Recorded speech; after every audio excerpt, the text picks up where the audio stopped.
Olá, eu me chamo Suzane Barros e nesta sexta aula do nosso curso de Promoção de Competências Infocomunicacionais, nós vamos abordar o papel das licenças de uso na sociedade contemporânea.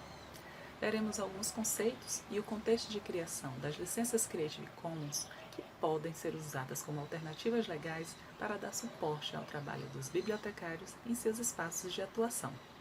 Vamos lá? Temos visto que, ao longo do tempo, a lógica da escassez estruturou a indústria cultural. Na lógica da escassez, temos mais consumidores que produtores, e os consumidores são vistos apenas como receptores de informação. Na lógica da abundância, a quantidade de consumidores aumenta, e esses consumidores passam a ser também produtores e emissores de informação em decorrência dos avanços tecnológicos. No século XVIII, quando Diderot e D'Alembert publicaram uma enciclopédia, era possível reunir todo o conhecimento produzido até então, diferentemente do que acontece atualmente. Com as possibilidades tecnológicas, surgiram alternativas que apoiaram uma mudança da lógica da escassez para uma lógica da abundância.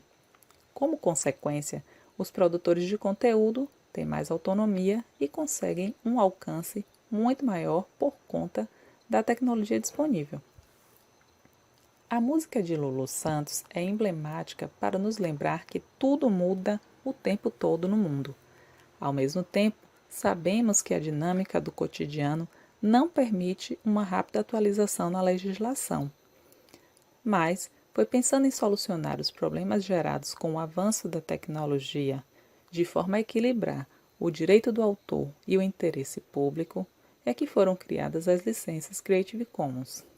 Essas licenças se baseiam na prévia e expressa autorização do autor da obra, permitindo assim que qualquer pessoa, observando os limites da licença, possam usar a sua obra. Elas facilitam questões do dia a dia, dispensam a consulta a intermediários e reduzem a insegurança no plano jurídico. Essas autorizações, porém, não significam de forma alguma a transferência de titularidade, mas uma permissão de uso aplicada apenas aos direitos patrimoniais. As licenças Creative Commons foram inspiradas no movimento de software livre, que se baseia no compartilhamento de conhecimento para a garantia de que esforços coletivos não se tornem propriedade de uma única pessoa. Esse movimento surge no âmbito do MIT, por iniciativa de Richard Stallman, em 1985. Então, para impedir que um software desenvolvido a partir de uma memória coletiva, subsidiada pelo trabalho de vários programadores, fosse apropriado de forma equivocada, criou-se uma licença pública geral, conhecida como copyleft, que é um trocadilho de copyright, e é aplicável a diversas formas de expressão. O projeto Creative Commons foi criado em 2001 e as licenças no final de 2002. Elas contaram em sua primeira década com a adesão de mais de 50 países, sendo o Brasil o terceiro país a adotá-las. As licenças são uma apenas das modalidades de contrato prevista na legislação de direitos autorais. Essas modalidades dizem respeito somente aos direitos patrimoniais. Enquanto a licença tem caráter temporário, a cessão tem caráter definitivo. E, diferentemente da licença, a concessão é feita a uma única pessoa.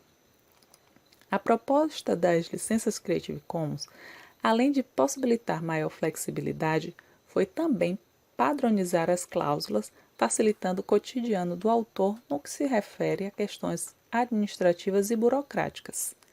As licenças Creative Commons referem-se a um designer em 3 camadas, assegurando que elas ultrapassem o plano dos conceitos. A camada de texto legal refere-se às licenças em linguagem jurídica, enquanto a camada legível por humanos é um resumo explicativo para o público em geral. A camada por máquinas, por sua vez, é uma forma de disponibilização dessas licenças em versão digital, e ela vai resumir os direitos e as obrigações de forma que possam ser localizados por motores de busca. E como é que funcionam as licenças Creative Commons? As licenças fornecem um texto padrão a partir do qual o autor pode informar de que maneira ele deseja que acessem, distribuam e usem sua obra. No Brasil, para usar uma licença Creative Commons, basta que o titular dos direitos acesse o site e clique no ícone Publique seu conteúdo. Esse ícone leva o detentor dos direitos a um método simples e rápido de escolha de licença, onde ele deve responder a duas questões que são a base das combinações que resultam nos diferentes tipos de licença. A primeira questão é sobre as permissões de modificações na obra original e a segunda é sobre permissão de comercialização do trabalho. Depois de responder a essas duas perguntas, o site mostra a licença escolhida.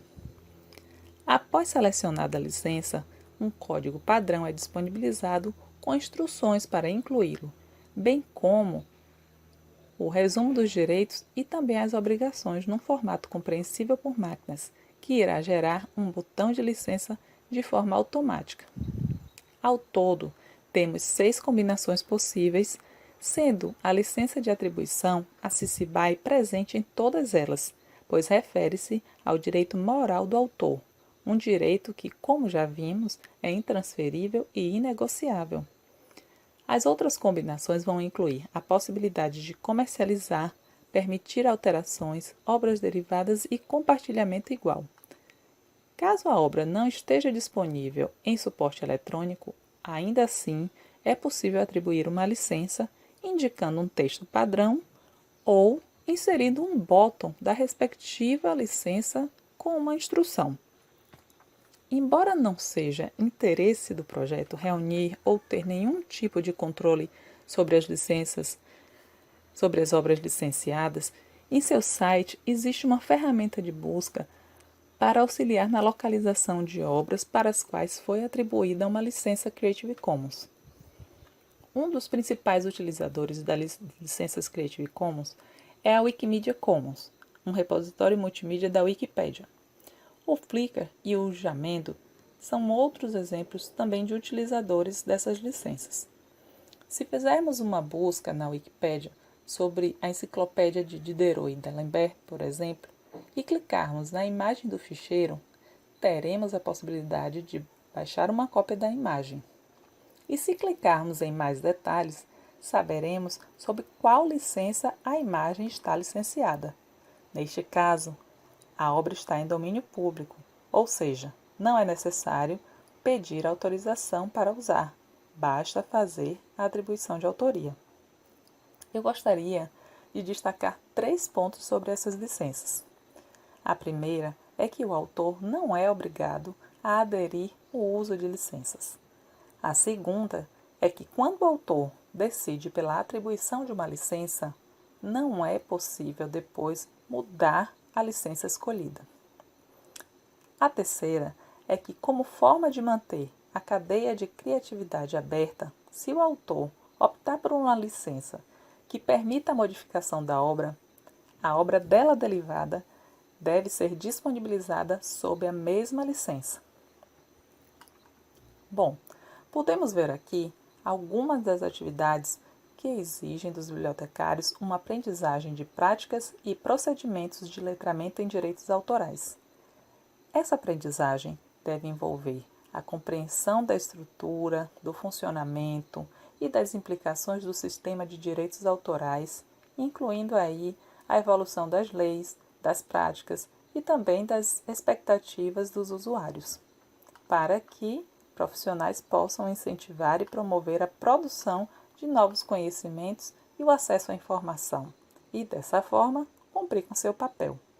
O cenário é desafiador por ser orientado pela interatividade, pela velocidade e pelo compartilhamento de informações. E isso abala os fundamentos da legislação em vigor, baseada ainda numa lógica da escassez, mas num ambiente de abundância de informação.